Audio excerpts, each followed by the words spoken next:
Welcome to another In Wheel Time podcast.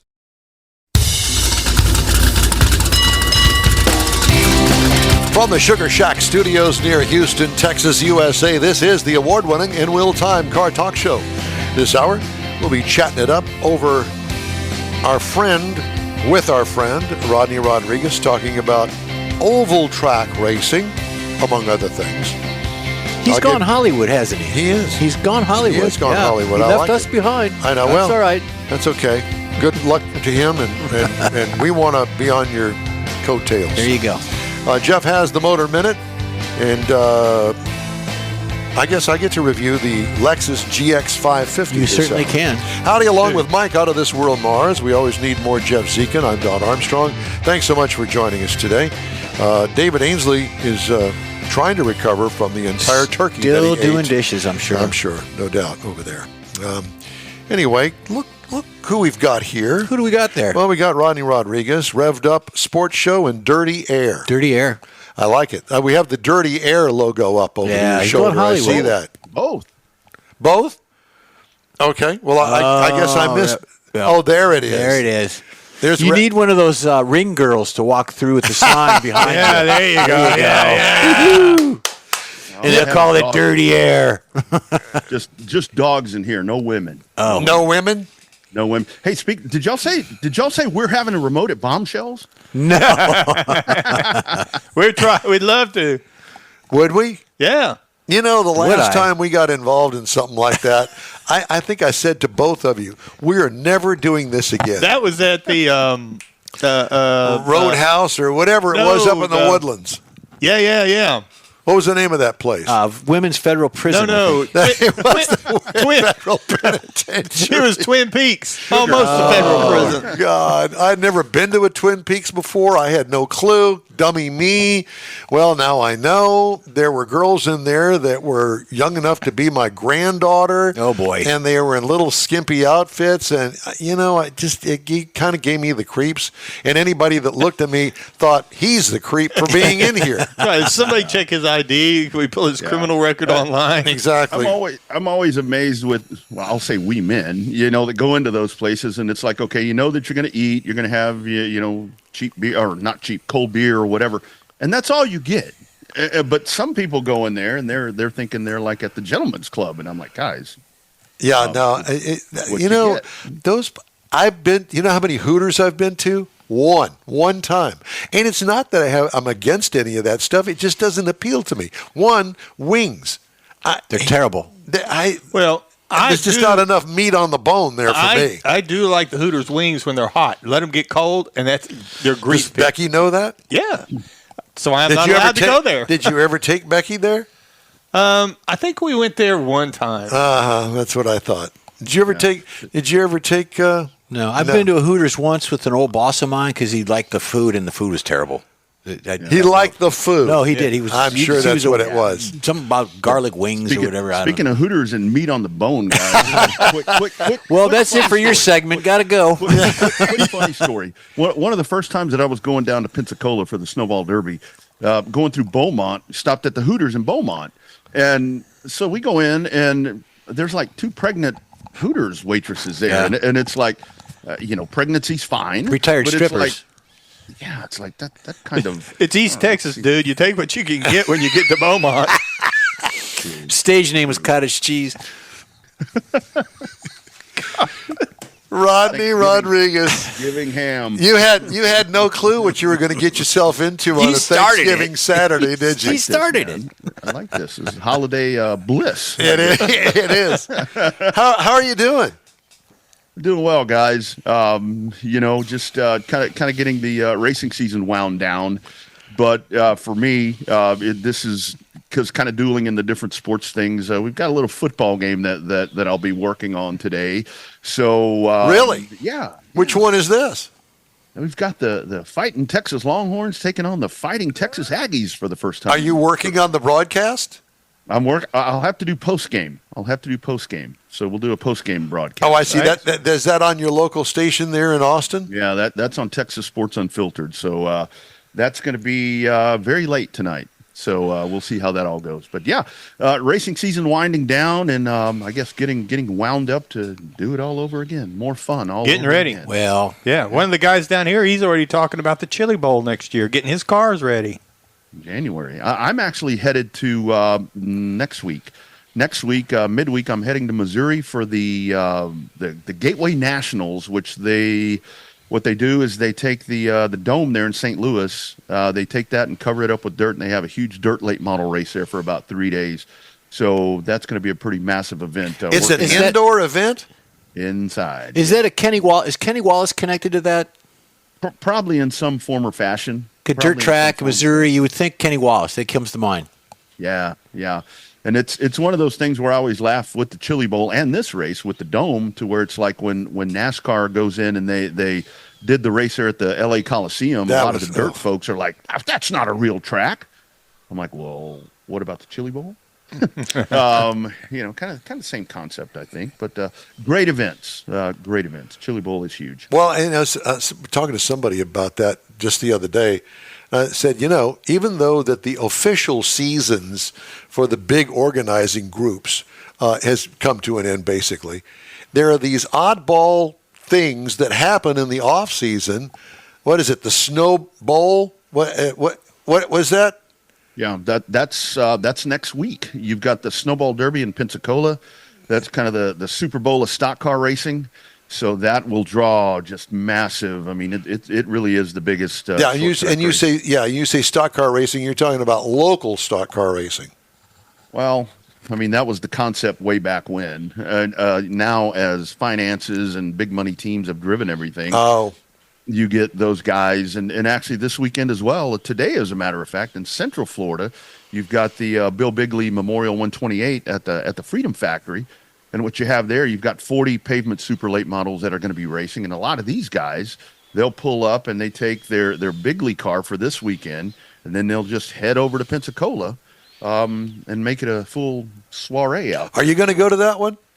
No, I've got the St. Louis race. I usually cover the Derby, but this will be the first time in a long time that going to be weird. I'll be at a dirt track. Massive event, not a pavement event. This whole announcer thing at the play-by-play stuff at these racetracks, it's going to be your full-time gig here before too long.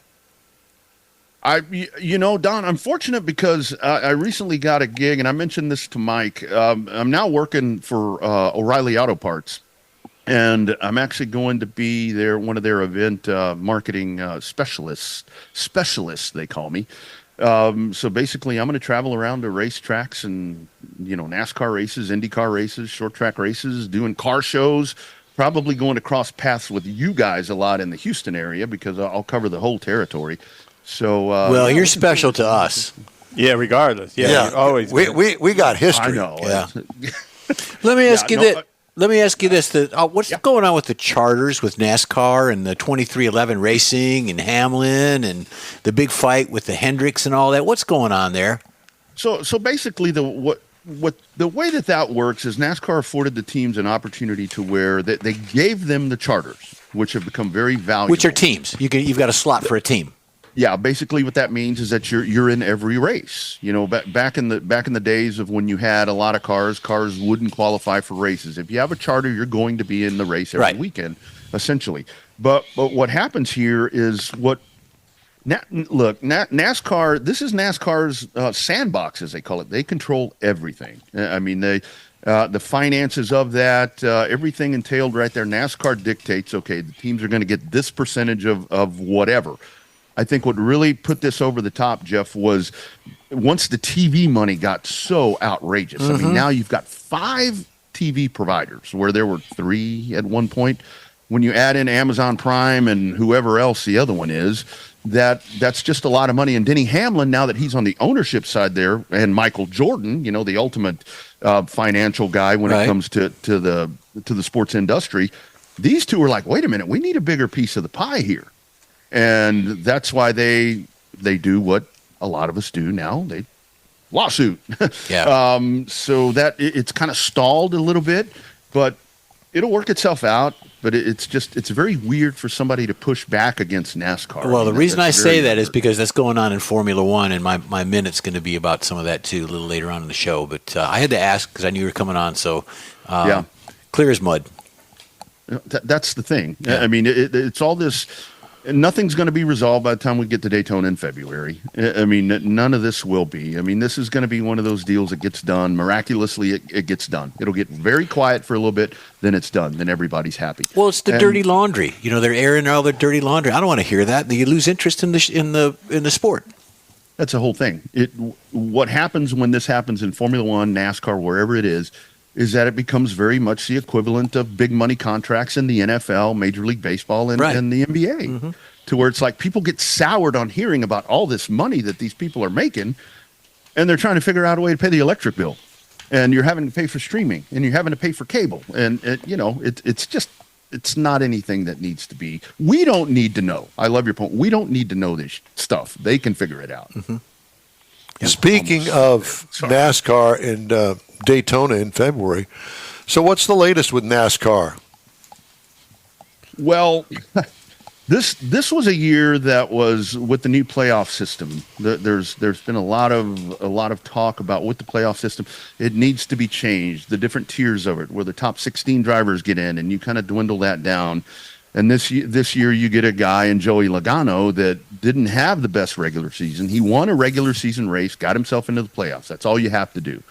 He does that. He gets into the playoffs, and then Alex Bowman, driver there for Hendrick, gets disqualified on a weight infraction at a race. Logano was out of the playoffs because that was a cutoff race. I forget which round that was, because it's 16, 12, 8, and then down to the 4. Alex Bowman punches his way into the playoffs, gets disqualified. Joey Logano was out, and then he's back in because Bowman was thrown out. Mm-hmm. Joey Logano wins the championship. So in the old point system, Joey Logano, I think, would have finished 12th. So, NASCAR's in a really tough spot, guys, because whatever they do is going to piss somebody off. Get rid of the stages. The stages. Get rid of them. Get rid of them. Drive like a man. Drive like a man. And I don't know about you guys, but I don't want to watch a 500-mile race with no cautions, nothing going on. I mean, come on. So it's boring. To each their own. To each their own. It's going to be an interesting 2025. How about local stuff? So local stuff, dirt continues to thrive, and there are just so many in the state of Texas with the dirt tracks. Like I mentioned when I'm on with you guys, your track there in Cleveland, 105 has just done, 105 Speedway in Cleveland has done just amazing things this year. They added 2 or 3 really big events out there, and they're continuing to grow and grow the fan base. And, dirt is kind of at a point right now to where they're kind of at that point as well, to where there are a lot of the modified type cars. Now there's probably about 4 or 5 of those different classes. And guys will go from a sport mod to a B mod to an E mod.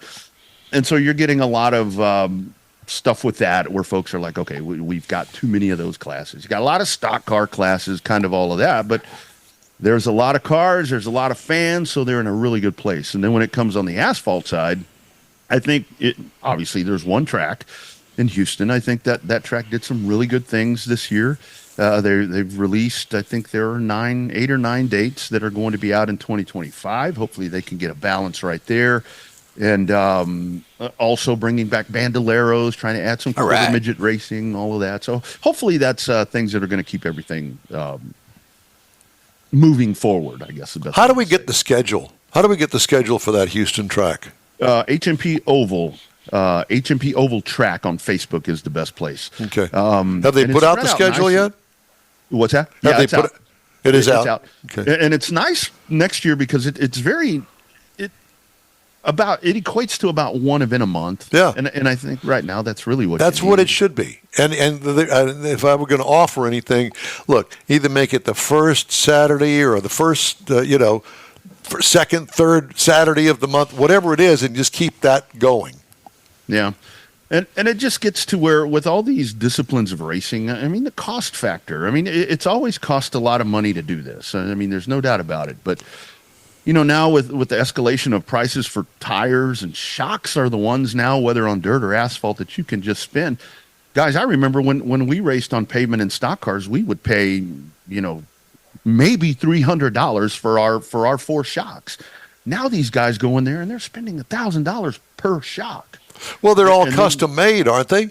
They're all custom made. You can send them back and get them revalved. You tell them what you want them to do with them. And, if a couple of series over in the Florida area, what they've done is they're going to a spec shock. And I think that definitely helps. But then you get the outcry usually from the teams that have the better finance teams where it's like, oh, we want something better because we want to win. Yeah, they don't like the balance. Are you doing any racing yourself? No, I didn't. Did I race this year? I didn't race at all this year. I thought you said you did race a couple times this past year. No, did I? No, I actually didn't this year. This year, I did not. Wow. I'm surprised. If I were a car owner, I would make sure that I had you in a car at least one race in one that you're calling yourself.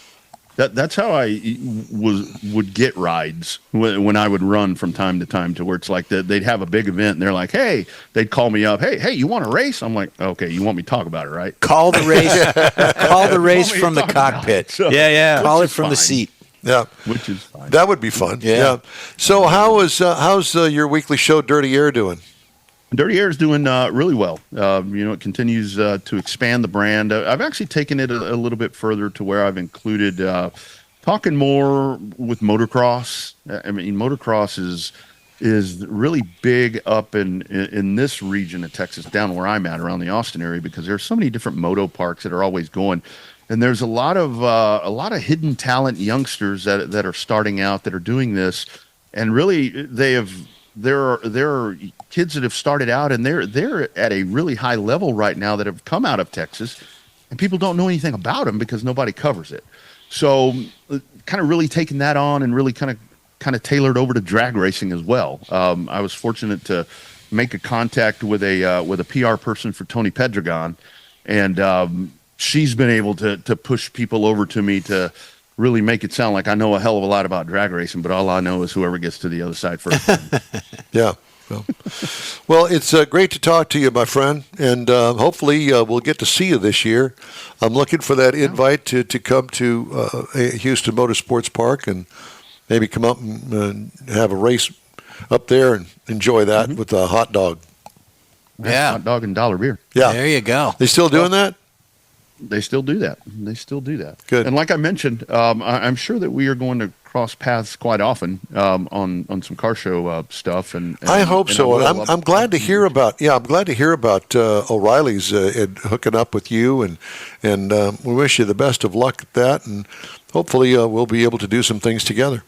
Yeah, for sure, guys. You do tremendous work. I mean, seriously, I know we like to get on here and kind of be a little outrageous sometimes. Yeah, y'all do amazing. That's what work, we do, and, though. I hope you guys have a really great holiday season. Enjoy that time, and just keep hammering away, boys. Rodney, God bless. Take care of yourself, my Merry friend. Christmas, Roddy. Right on, guys. Take Right. care. Rodney Rodriguez, Revved Up Sports Show and Dirty Air. Hey, you can catch the In Wheel Time Car Talk Show 24/7 on the In Wheel Time app, along with the Odyssey radio app. We also video stream our weekly show on Facebook, YouTube, and InWheelTime.com, and podcasts are available from your favorite podcast provider. The In Wheel Time Car Talk Show continues right after this quick break. The Tex-Mex dining experience is defined by Lupi Tortilla, your destination for Texas's best beef fajitas and frozen margaritas. Since 1983, Lupi Tortilla has served authentic and time-tested recipes made with the freshest ingredients. Atmosphere is part of the award-winning experience at Lupi Tortilla, all developed in a little house near Highway 6 and I-10 in West Houston. Visit any of the Lupi Tortillas and you'll see the same attention to detail in each and every location. Start your Lupi experience with queso flammeado and guacamole, along with a classic frozen margarita. Dine on famous Lupi beef and chicken fajitas, or pepper shrimp brochette, or a fish or vegetarian entree, and finish with a scrumptious flan for dessert. Find Lupi Tortilla in Houston, College Station, Beaumont, Austin, San Antonio, and Dallas-Fort Worth. There's a Texas location near you. The recipes are authentic and time-tested. The ingredients always fresh. Lupi Tortilla, he's pretty good. Is your car ready for that all-important holiday road trip? Gulf Coast Auto Shield is having another car social Saturday, December 7th, and you're invited. Bring your car, truck, or SUV and find out what it'll take to get that thing looking new again. Gulf Coast Auto Shield is your one-stop shop for paint detailing, coatings, window tint, clear bras, camera installs, and wheel repair. The car social is your opportunity to get a tour of this state-of-the-art facility located at 11275 South Sam Houston Parkway, just south of the Southwest Freeway. Join the car social Saturday, December 7th, 9 to noon. Talk to other owners and see how good your car can look on the road trip to Aunt Mary's. She'll want that good-looking ride in her driveway, I promise.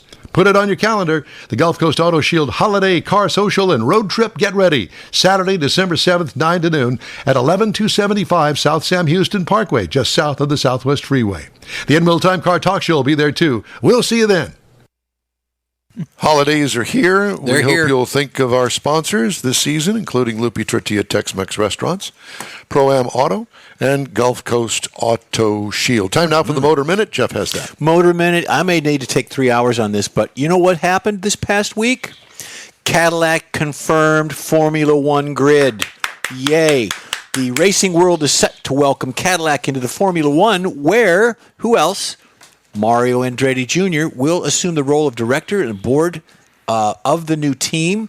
General Motors, under the Cadillac brand, aims to join the Formula One grid as the 11th team in 2026. That's awesome. Cadillac's path. I think the whole thing with this, Don, is that Formula One, the F1 guru knuckleheads, didn't like Mario Andretti himself. They didn't like him as a human being, as a man, as a person. Exactly. So they 86'd him and said, "Well, take Cadillac." Cadillac says, "You're not taking us unless you got Mario." Now, he did step away from the actual day-to-day stuff, but he oversees the whole project. So good for you. Big fan. I'm all into that. But Cadillac, Mario, F1, 2026. Gotta love it. Are you gonna actually start watching Formula One again? I almost cried. Oh, well, speaking of which, last week, F1 was on Paramount or Discovery, XYZ or whatever. It wasn't on a local station. It was from Vegas. It was a home track USA, and you had to buy a subscription to watch a blankety-blank F1 race. I refuse to do that. I refuse to do that too. So, and then, you're bad-mouthing them and everything, and then this comes along where Cadillac and Mario is F1. Yay. Yeah. It just brightened up the picture. Good. Yep. All right. Time now for this hour's car review. I had the chance to drive the 2024 Lexus GX550. This is a new vehicle. Available trim levels include the 550 Premium, the Premium Plus, the Overtrail. I wrote down here Overtail, but that's not it. It's Overtrail. The Luxury, with a Plus version for each of those. I had the Overtrail four-wheel drive. This is a standard SUV, Mars. Kind of like that thing that you were driving. You think, well, what is a standard SUV? It's about the size of a Chevy Tahoe. Mm-hmm. It'll seat 5, 6, or 7 people. We did not have the third row. It had 5 seats in it, and that's just fine with me. Don't cram that third row into a vehicle that size. It doesn't work. Yeah, please don't. Exterior changes from last model year, all new for 2024. It looks so much like a Land Rover Range Rover. It's scary. Yeah. Land Rover styling cues. Very boxy, attractive design. It's very different for Lexus. Squared off wheel openings, flat nose, modern front end with modified Lexus grille. Squared off rear lighting as well. What I liked about it, the clamshell rear gate with the ability to open the top glass only. What could use improvement? Nothing. We just need more of it, or like it anyway. Interior highlights, rugged design styling, huge in-dash 14-inch infotainment screen with a very likable operating system, and it is built into the dashboard. It doesn't sit up there like some add-on. Comfortable and supportive perforated leather seating, off-road capability plus luxury. Cargo and trunk room, plenty without that third row. What I liked, the cool box.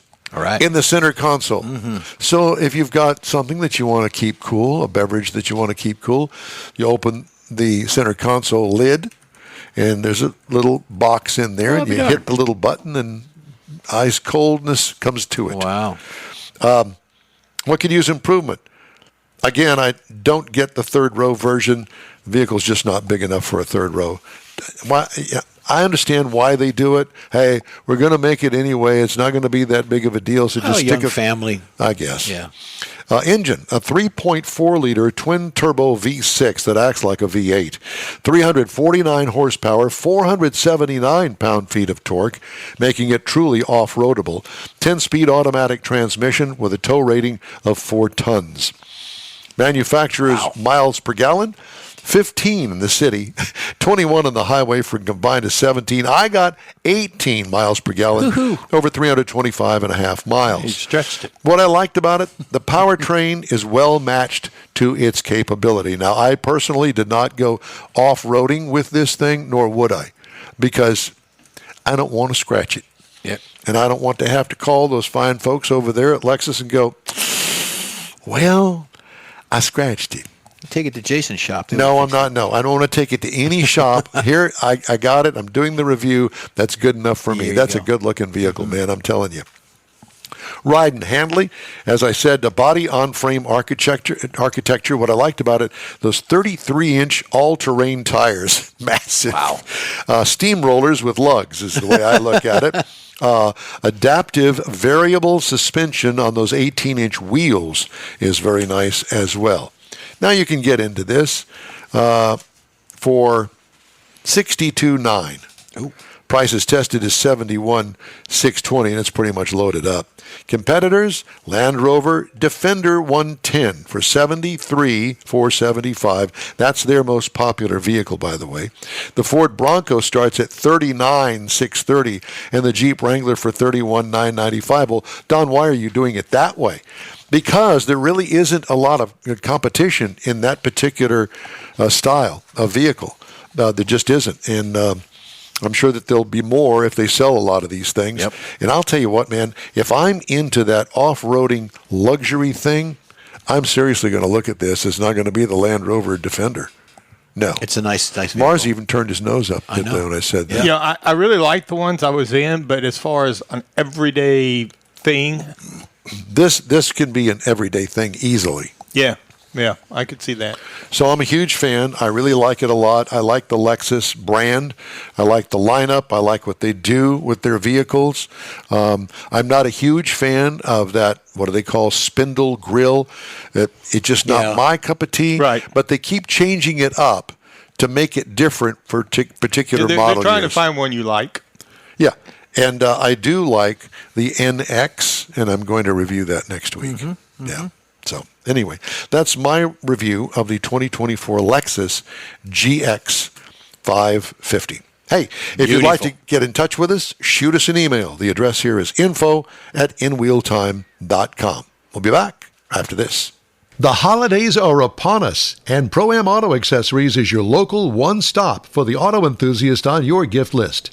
Pro-Am Auto has been serving Houston since 1984, providing world-class products for sports cars, European sedans, and American muscle. Pro-Am was one of the very first distributors in the U.S. for brands such as Recaro, Redline, Momo, Corbeau, and Simpson. Located in the heart of Houston's premier shopping corridor, the Galleria area, Pro-Am's walk-in storefront includes an 8,000-square-foot warehouse and showroom with installation and service bays. Pro-Am reaches a worldwide audience through ProAmAuto.com, taking its local reputation to the rest of the world. Holiday gift-giving is alive and well at Pro-Am Auto. If you don't see what you're looking for on the website, call and Pro-Am will lend you a hand. Pro-Am Auto, 6125 Richmond at Green Ridge in Houston's Galleria area. Call them at 713-781-7755. Hey, Houston, it's back! America's greatest hot rod tradition is Thanksgiving weekend. The O'Reilly Auto Parts Auto-Rama at the George R. Brown Convention Center. 4 days of hot rods, customs, trucks, and muscle cars. Don't miss the Evel Knievel tribute. The Mega World. Transforming robot car. Lowrider Showcase. Meet Catherine Bach from Dukes of Hazzard. Hip-hop legend Flava Flav. Farm Truck and Asian from Street Outlaws. Auto-Rama. Thanksgiving weekend. Discount tickets at O'Reilly Auto Parts. Part of the Summer Racing Equipment Show Car Series. See Autorama.com for more info. That's it for this podcast episode of the In Wheel Time Car Show. I'm Don Armstrong, inviting you to join us for our live show every Saturday morning on Facebook, YouTube, Twitch, and our InWheelTime.com website. Podcasts are available on Apple Podcasts, Spotify, Stitcher, iHeart Podcast, Podcast Addict, TuneIn, Pandora, and Amazon Music. Keep listening, and we'll see you soon.